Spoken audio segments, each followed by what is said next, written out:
এই ভিডিওটা যারা সৌদি আরবে আসতে চান তাদেরকে নিয়ে, যারা এই সৌদি আরবে আসতে চান আমি বলবো দালাল থেকে ভাই বিশেষ করে সাবধানে থাকবেন।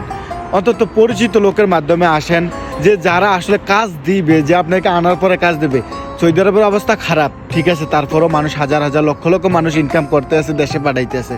তারপরেও আমি বলবো যদি আপনারা আসার সেই নিয়ত করে থাকেন, এমনকি আসবেনই, তাহলে আমি বলবো যে আপনারা অন্তত পরিচিত একজন লোকের মাধ্যমে আসেন, যেন সেই লোকটা কাজ দেয়, সেই বিশ্বাস অর্জন করার মতো লোক হইলে তারপরে আসেন ভাই। কারণ দালালে আপনারা বুঝাইবো 50,000 60,000 টাকা এমনি ইনকাম করতে পারবেন, আবার বকশিসও আছে, এই সেই বুঝেই আপনারা নিয়ে আইবো।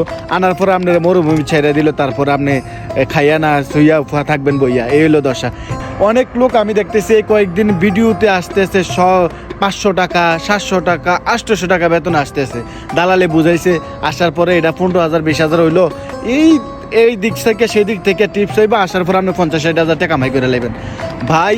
এগুলা ফাও কথা।